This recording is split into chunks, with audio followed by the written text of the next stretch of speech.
Mas aí eu pergunto para vocês, tem alguma coisa estranha nessa minha história, não tem?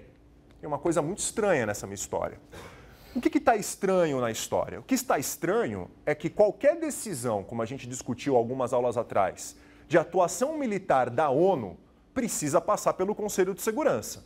Até aí sem problemas. As duas resoluções que eu mencionei para vocês, tanto a resolução 82, do dia 25 de junho, como a resolução 83, que aqui demanda a participação militar, a ajuda militar, do dia 27 de junho, foram aprovadas pelo Conselho de Segurança. O problema é que a União Soviética tem assento nesse Conselho de Segurança.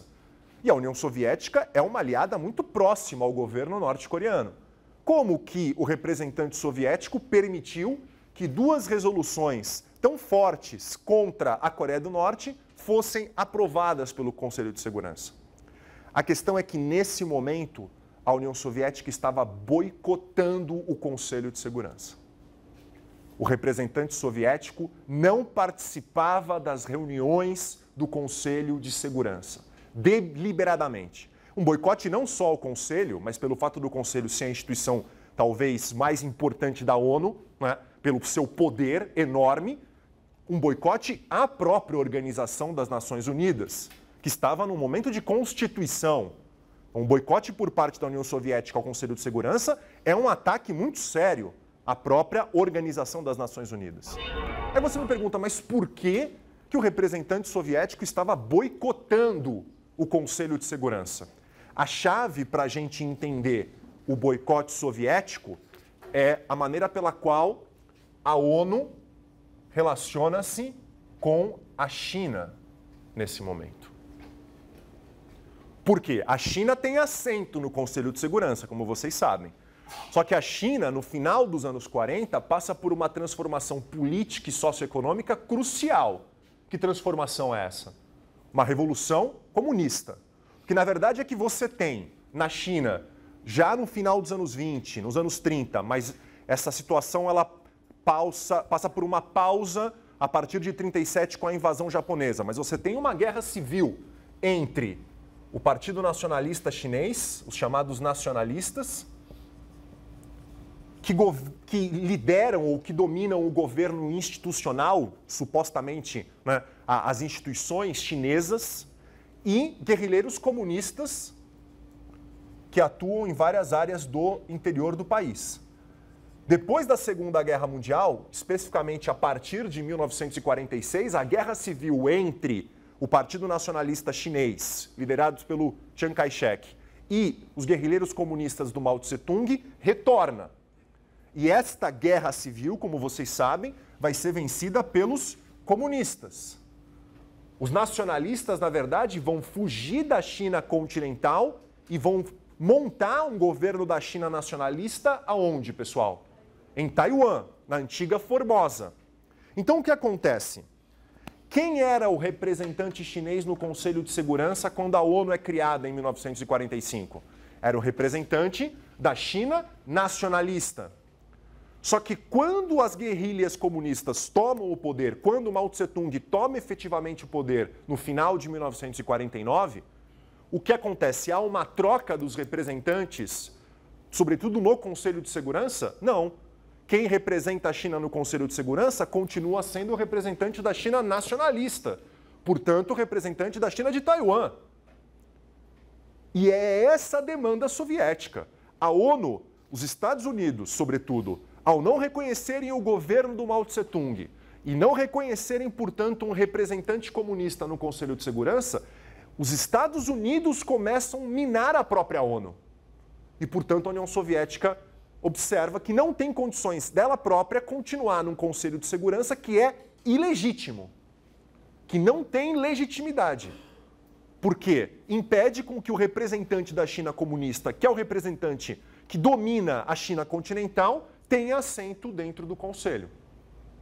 Então, as resoluções sobre a Coreia, elas só são aprovadas, pessoal, pelo Conselho de Segurança, primeiro, porque o representante da China no Conselho é um representante da China do Chiang Kai-shek, da China de Taiwan, e, em segundo, o representante soviético boicota deliberadamente o Conselho. E, na verdade, é um boicote que perpassa a própria Organização das Nações Unidas.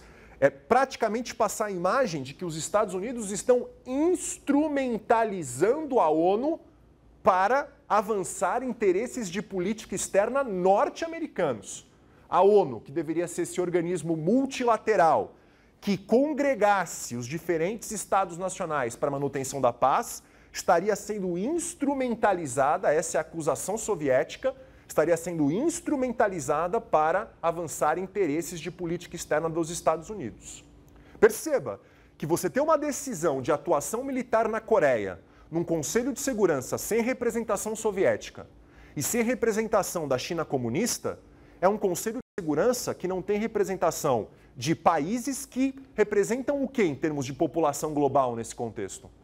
1/3 da população global, 1/4, 1/3 da população global.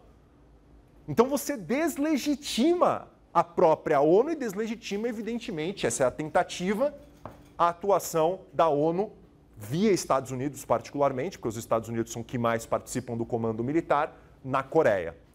A atuação soviética vai mudar. Conforme o Conselho de Segurança vai aprovando diversas resoluções contrárias à Coreia do Norte, no final de julho de 50, o representante soviético, por, evidentemente, ordens do próprio Stalin, decide retornar ao Conselho de Segurança. Então, a partir do final de julho e início de agosto, essas resoluções que são aprovadas contra a Coreia do Norte no Conselho de Segurança acabam. A partir de agosto, o representante soviético volta a assumir o posto dentro do Conselho de Segurança, mesmo que o representante chinês continue sendo o representante da China nacionalista. Tudo bem até aqui? Estamos ainda na parte de caracterização da guerra, tá? Agora eu vou apresentar para vocês a cronologia do conflito. Rapidamente apresentar a cronologia do conflito. Como eu disse, é um conflito que tem muitas idas e vindas, tá? E vários autores, vários estudiosos dividem em 4 ou 5 fases, 4 ou 5 momentos. Uma primeira fase, que seria o período que vai de junho até setembro de 50, caracterizado por um avanço enorme da Coreia do Norte sobre a Coreia do Sul, vitórias impressionantes dos comunistas sobre a Coreia do Sul.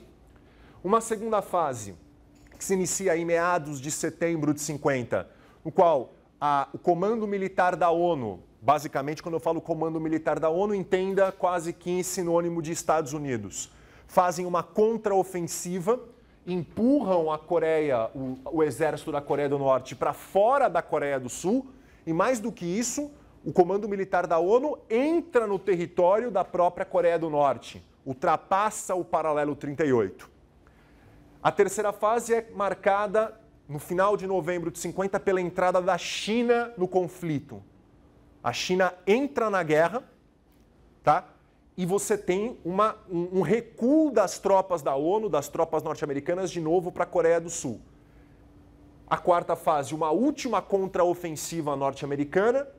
E, por fim, a última fase, que é uma fase de impasse militar, no qual ambos os lados ficam aproximadamente em torno do paralelo 38, e que é a fase mais longa, que envolve, além de conflitos em torno ali do paralelo 38, negociações extensas para chegar a um armistício. Não se chega à paz, inclusive pelos motivos que eu comentava anteriormente.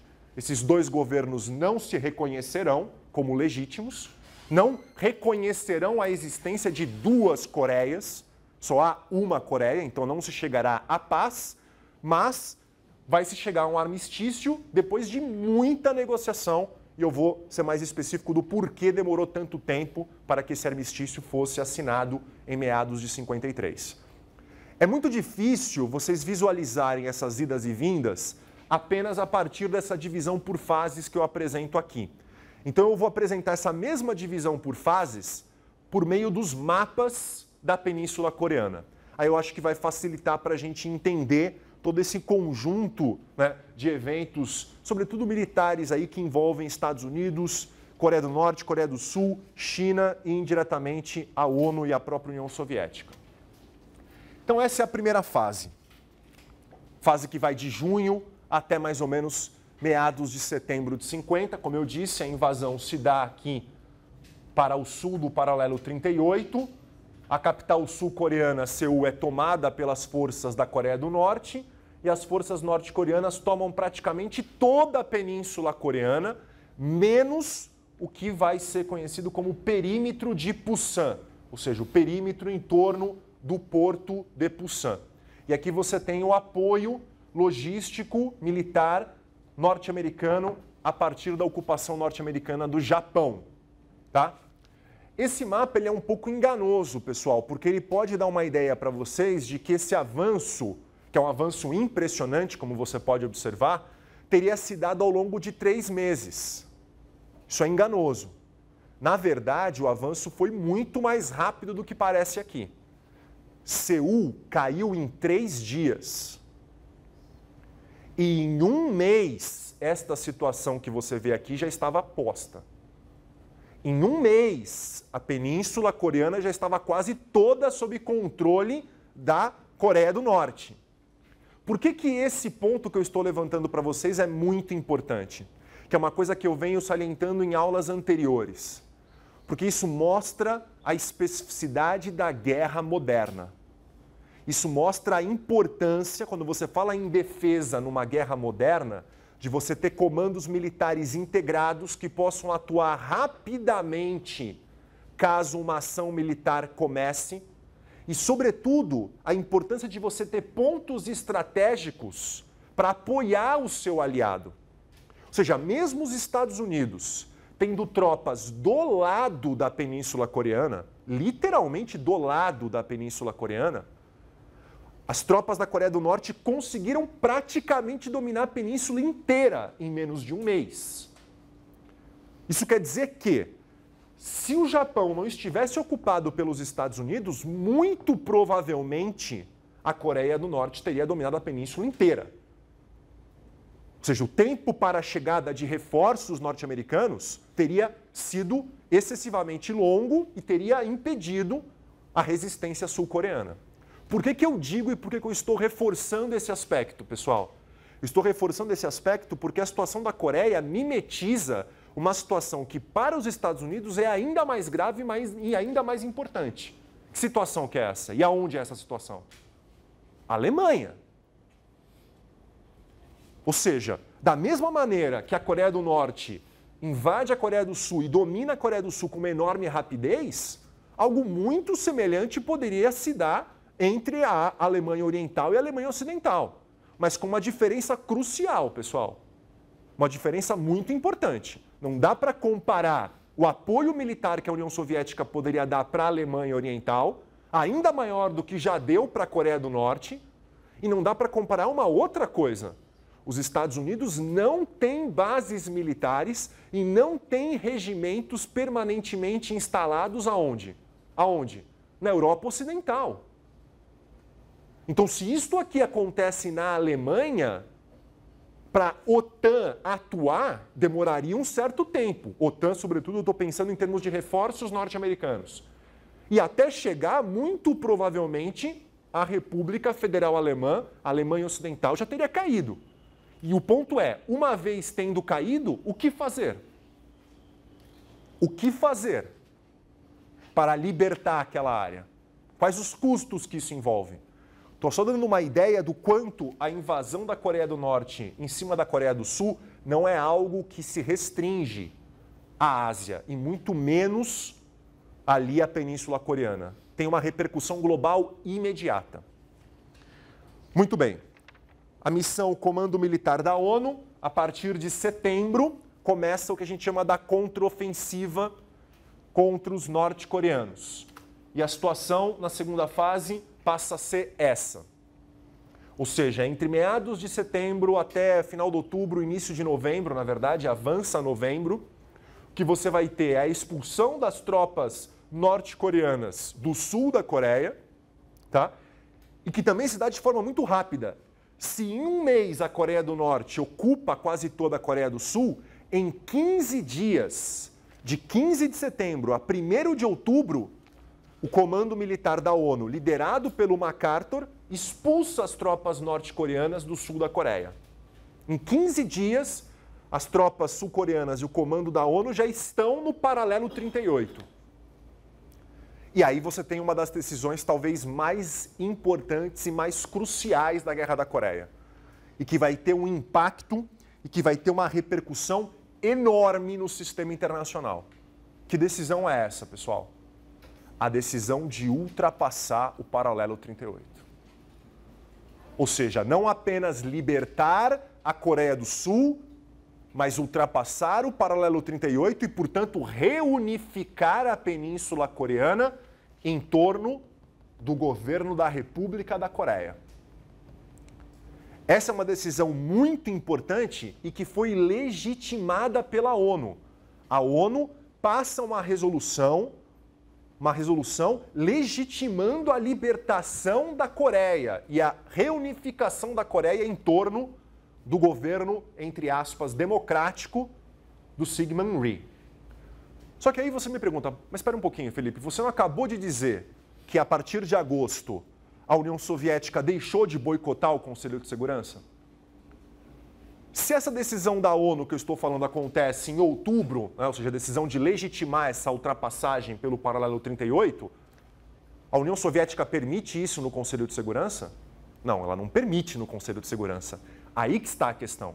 A resolução que legitima a passagem pelo paralelo 38 não passa no Conselho de Segurança, não é uma resolução do Conselho de Segurança.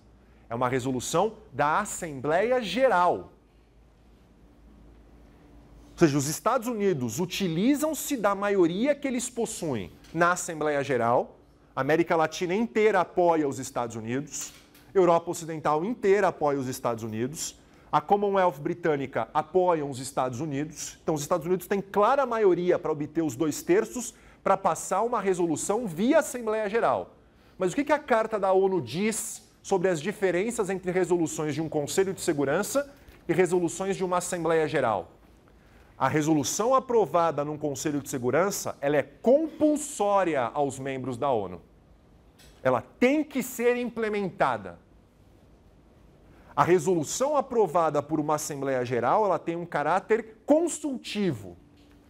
Os membros da ONU não são obrigados, necessariamente, para cumprir com as suas obrigações para com a Carta das Nações Unidas, de implementarem uma resolução que foi aprovada via Assembleia. Tá? Mas o que importa para Washington é que, mais uma vez, a decisão norte-americana, e dessa vez a decisão de ultrapassar o paralelo 38, está sendo o quê, pessoal? Legitimada pela Organização das Nações Unidas.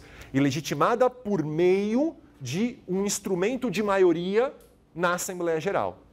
E aí a gente percebe, vocês lembram durante a negociação entre o Stalin e o Roosevelt em alta, que a União Soviética queria ter mais votos dentro da Assembleia Geral e que os Estados Unidos vetam isso? Aí a gente entende que os medos soviéticos de os Estados Unidos talvez utilizarem uma maioria na Assembleia Geral para passar resoluções contrárias ao interesse soviético mostrou-se real na Guerra da Coreia. Só que os Estados Unidos vão além. Quando acontece esse impasse no Conselho de Segurança, ou seja, os Estados Unidos querem aprovar uma resolução no Conselho de Segurança legitimando a passagem no paralelo 38 e não conseguem porque a União Soviética veta. Nesse momento, coincidentemente, a Assembleia Geral estava reunida. Portanto, houve impasse no Conselho de Segurança, joga a questão para a Assembleia Geral. Agora imagine, no futuro, essa mesma situação acontecendo. Um impasse ocorre dentro do Conselho de Segurança. Mas imagine que, no momento em que o impasse ocorre, a Assembleia Geral não está reunida. Não é o período de reunião usual da Assembleia Geral. O que fazer nesse caso? Os Estados Unidos também se antecipam nessa questão. E aprovam, além de aprovar a legitimidade da ultrapassagem pelo paralelo 38, aprovam uma outra resolução na Assembleia Geral, e essa é extremamente importante. E que vai ter impactos para muito além da Guerra da Coreia.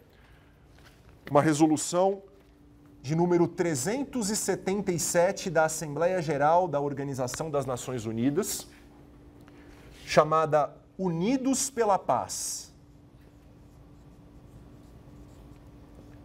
O que essa resolução, Unidos pela Paz, que é aprovada no início de novembro de 1950, estabelece? Observe bem o que essa resolução estabelece.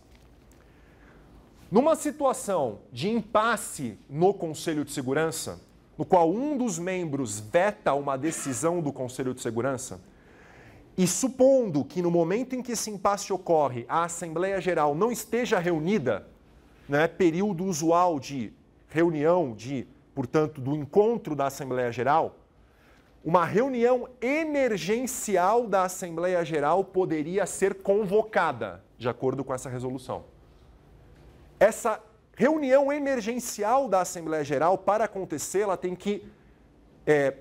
que resolver, ou pelo menos tem que, digamos assim, ela depende de dois pressupostos, ou pelo menos de um desses dois pressupostos. Primeiro pressuposto: pelo menos 7 membros do Conselho de Segurança querem que essa reunião emergencial aconteça. Então, mesmo que você tenha impasse no Conselho de Segurança, se 7 membros quiserem que uma reunião da Assembleia Geral aconteça, de acordo com essa resolução, agora eles podem fazer isso. E aí, claro, a Assembleia Geral reúne-se emergencialmente e você pode aprovar uma resolução via Assembleia Geral.